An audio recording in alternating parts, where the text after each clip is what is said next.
नमस्कार आप सभी का एक बार पुनः मैं आपका स्वागत करता हूं हमारे चैनल पे। बीएससी प्रथम वर्ष का एक जो पेपर जो है वो समाप्त हो गया है। 13 तारीख को वो एक पेपर हुआ था मैकेनिक्स से संबंधित। पेपर को देखने के बाद हम इस निर्णय के ऊपर पहुंचे हैं कि पेपर जो है वो आपका निश्चित तौर पे थोड़ा सा मुश्किल था।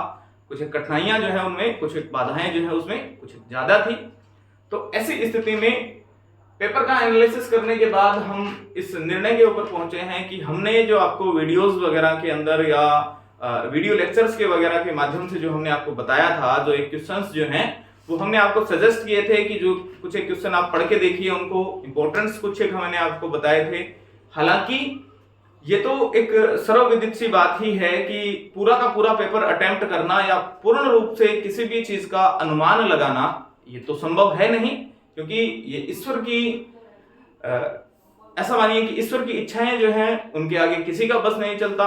होता वही है जो ईश्वर को मंजूर होता है। हम अपनी तरफ से केवल प्रयास कर सकते हैं, केवल अनुमान जो है वो लगाए जा सकते हैं। हमारा अनुमान कितना सही होता है, कितना गलत होता है, वो सभी बातें भविष्य के गर्भ में निहित होती हैं।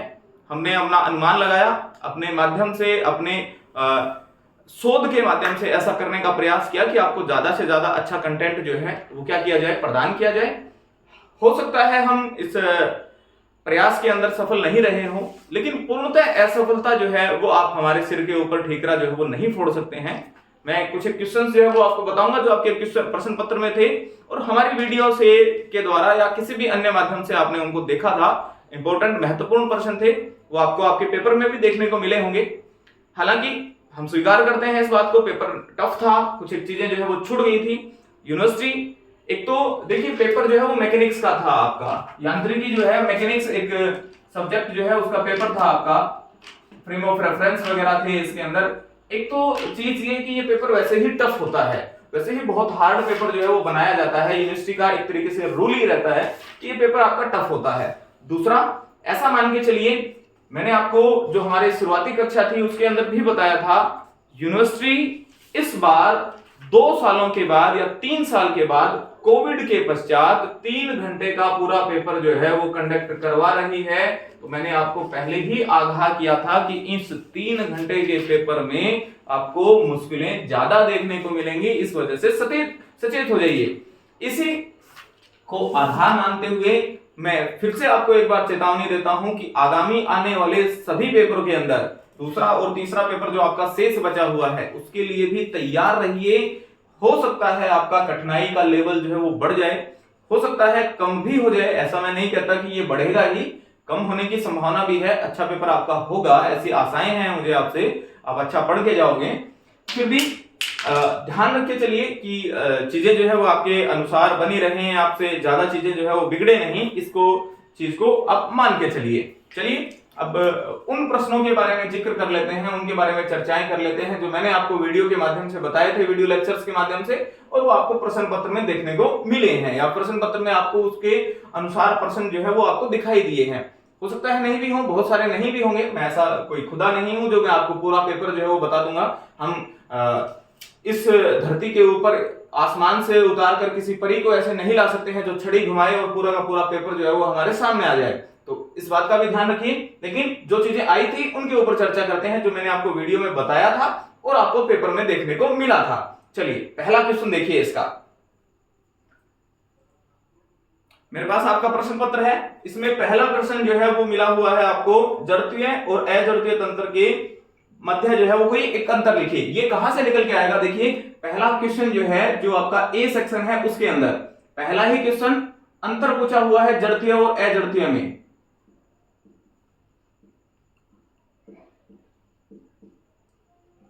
अजड़त्वीय में अंतर, ये मेरी जो पहली वीडियो लेक्चर था, पहली कक्षा के अंदर मैंने परिभाषा बताई थी और ये कहा था कि इसमें अंतर इस तरीके से आप निकाल के ला सकते हो, ये बता सकते हो कि इसमें न्यूटन की गति के नियम वैध रहते हैं या नहीं रहते हैं। उसी को आधार मान के ये प्रश्न जो है वो डिजाइन किया गया था। परिभाषाओं को आधार मान के इस बार क्या पूछ लिया, अंतर पूछ लिया। अब पूरा का पूरा चीज तो मैं आपको बता ही नहीं पाऊंगा, मैंने आपको इसके आसपास की चीजें बता दी थी।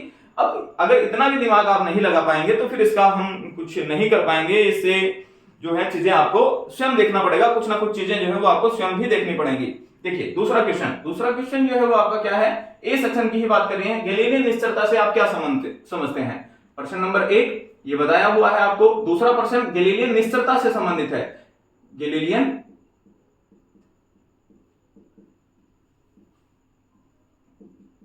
निश्चलता, गैलीलियन इनवेरिएंस से संबंधित है। ये क्वेश्चन जो है वो आपका ये है कि जिसमें आपको प्रूफ करना है d dash equal to d। ये भी मैंने अपनी पहली ही कक्षा, दूसरी कक्षा के अंदर, सॉरी, जो मैंने दूसरा आपको वीडियो लेक्चर दिया था उसमें मैंने इसके बारे में डिटेल में एक्सप्लेन किया था, और इसका मेरे को जहां तक मुझे याद है मैंने इसका प्रूफ जो है वो भी आपको करवाया था, d dash equal to d वाला। दूसरा क्वेश्चन नंबर 3 की बात करते हैं, जो कि पेपर में आया हुआ है, और मैंने बताया था तीसरा ही लगातार क्वेश्चन अपेक्षिकता का सिद्धांत। मैंने आपको कहा था स्पेशल थ्योरी ऑफ रिलेटिविटी पढ़ के जाइएगा, इसके अभिग्रहित जो है वो पूछे गए हैं। अपेक्षिकता का सिद्धांत पूछा गया है। अपेक्षिकता के सिद्धांत के बारे में चर्चा जो है वो हमने अपनी वीडियो लेक्चर में की हुई थी, जो लास्ट क्लास में बताई थी आपको अंतिम प्रहार के रूप में। उसमें मैंने आपको इसके बारे में सचेत किया था, ये बातें बताई थी कि ये प्रश्न जो है वो पूछा जा सकता है। फिर इससे आगे बढ़िए, इसके बाद में जो क्वेश्चन पूछा गया है, हाँ एक और प्रश्न, क्वेश्चन नंबर 4, क्षेत्रीय वेग की निश्चलता, सॉरी क्षेत्रीय वेग की परिभाषा। क्षेत्रीय वेग की परिभाषा मैंने एरियल वेलोसिटी आपको बताई थी, ये कहा था कि 1/2 r² d θ/dt। जाकर देखिए कक्षाओं के अंदर, पुरानी कक्षाओं में, कि ये इक्वेशन जो है वो मैंने आपके सामने लिखी थी और कहा था क्षेत्रीय वेग के बारे में पढ़ के जाइएगा, ये इंपॉर्टेंट है। एरियल वेलोसिटी जो है उसको पूछा जाता है, वही पूछा गया। एक और क्वेश्चन जो जहां तक मेरे को याद है, जो मैंने आपको बताया था, वो था आपका अवमंदित दोलन। लास्ट क्लास के अंदर दो परिभाषाएं बताई थी मैंने, युग्मित और अवमंदित दोलन वाली। तो क्या पूछा गया है आपको? डैम्प्ड ऑसिलेटर पूछा गया है। अवमंदित दोलन जो है उसके बारे में पूछा है। अवमंदित दोलन क्या होता है? अवमंदित दोलन जो है इसके बारे में चर्चा की गई है। ये क्वेश्चन आपको मिले। अब बात करते हैं सेक्शन नंबर बी के अंदर चलते हैं। बी सेक्शन जो है उसमें क्या पूछा गया था? सेक्शन बी के अंदर आपको पूछा गया है प्रश्न, पहला प्रश्न जो है इसमें से आपको कुछ नहीं देखने को मिला, ये कुछ अलग सा ही क्वेश्चन है। और एक और चीज, ये तो आपके सिलेबस से भी थोड़ा सा बाहर की ही बात है। अधिकांशतः ना तो 5 सालों के पेपर में, ना किसी भी एनालिसिस के अंदर, ना किसी भी जो आपने वीडियोस वगैरह देखी होंगी अन्य चैनल्स के माध्यम से या अन्य किन्हीं माध्यमों से, उसके अंदर भी ना ही 5 सालों के पेपर के अंदर ये पूछा ही नहीं गया। एक अलग सा ही क्वेश्चन पैटर्न जो है वो इस बार यूनिवर्सिटी ने सेट किया है। अच्छा, फिर बी सेक्शन में जो आपका क्वेश्चन नंबर 3 है, उसमें मैंने आपको कहा था कि अपेक्षिकता का विशिष्ट सिद्धांत पढ़ के जाइए, जो कि यहां आपको पूछा गया था। फिर मैंने आपको यह कहा था आइंस्टीन का द्रव्यमान ऊर्जा संबंध, द्रव्यमान ऊर्जा समतुल्यता इक्वेशन भी बताई थी शायद मैंने, E² = m0 c² वाला, वो पोर्शन B² c² वाली द्रव्यमान ऊर्जा की तुल्यता। ये भी आपको क्या किया गया था? बताया गया था। ये चीजें भी मैंने आपको वीडियो लेक्चर्स के दौरान प्रदान कर दी थी। अच्छा, इसी के बाद अगला क्वेश्चन जो है क्वेश्चन नंबर 4, केंद्रीय बल के प्रभाव में गति का समीकरण।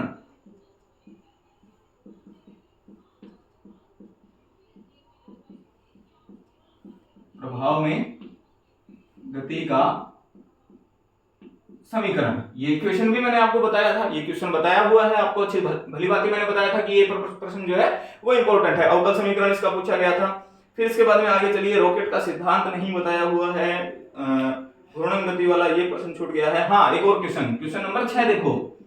क्वेश्चन नंबर 6 में क्या मिला है आपको? लिसाजू की आकृतियां प्राप्त हुई हैं। लिसाजू की आकृति,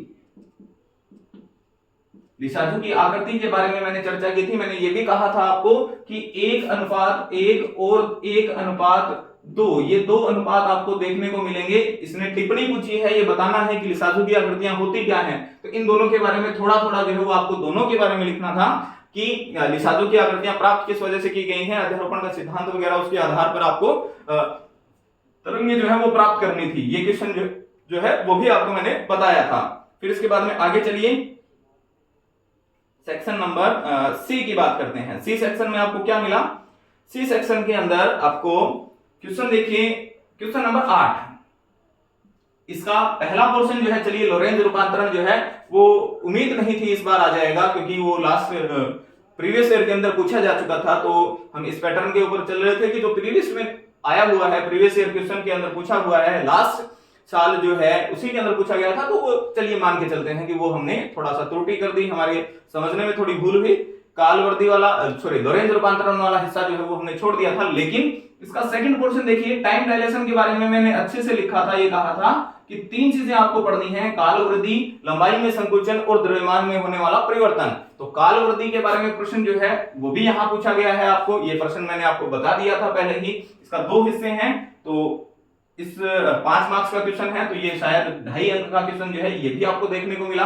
प्रश्न नंबर 9, प्रश्न संख्या 9 के अंदर आपको क्या देखने को मिला है? प्रश्न संख्या 9 के अंदर गोलीय कोष बताया था मैंने ये कहा था कि गोले के कारण विभव जो है वो याद करके जाइए, गोले के कारण विभव, ये समीकरण जो है, ये स्थिति जो है, ये भी आपको बताई हुई थी कि गोले के कारण विभव जो है वो कैसे प्राप्त किया जाएगा, या गोले के कारण विभव जो है उसके ऊपर चर्चा जो है वो की गई थी हमारे द्वारा, हमने बताया था।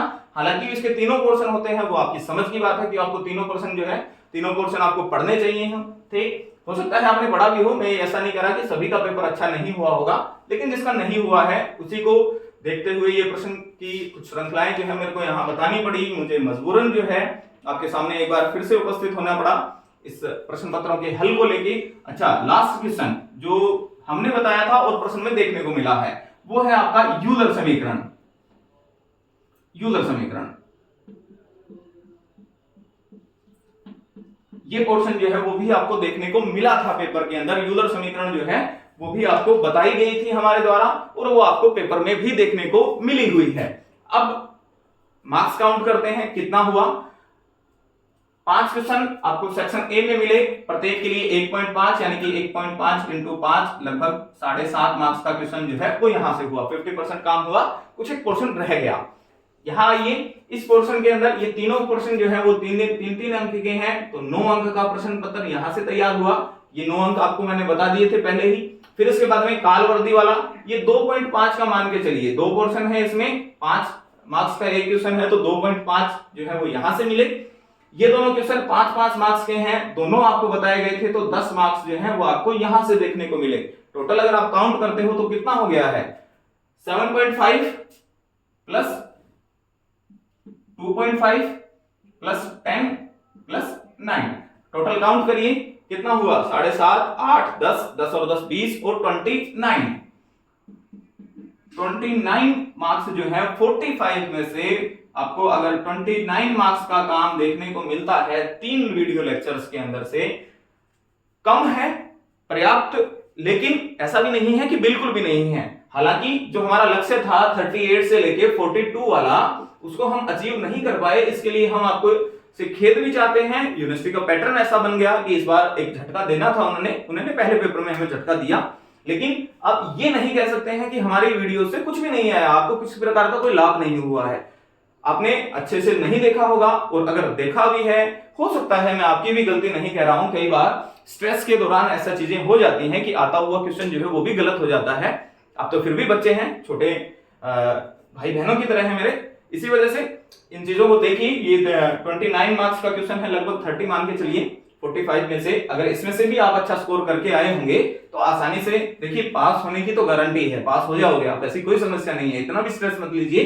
लेकिन अच्छा स्कोर करना था, हमारा लक्ष्य जो है उससे कुछ पीछे रह गए। आगामी कक्षाओं के लिए तैयार रहिए, आगामी पेपर्स जो हैं वो आने वाले हैं। कल से आपकी सेकंड पेपर जो है, शायद आई थिंक 20 तारीख को आपका एग्जाम है, और उसके आधार पर हम तैयारी शुरू करेंगे, हमारी पहली यूनिट के आधार पर। निश्चित ही कल हम आपको ऐसी भी आशा करते हैं कि आपकी शायद सेकंड ईयर जो है बीएससी द्वितीय वर्ष जो है उसकी कक्षाएं भी प्रारंभ कर देंगे शीघ्र ही।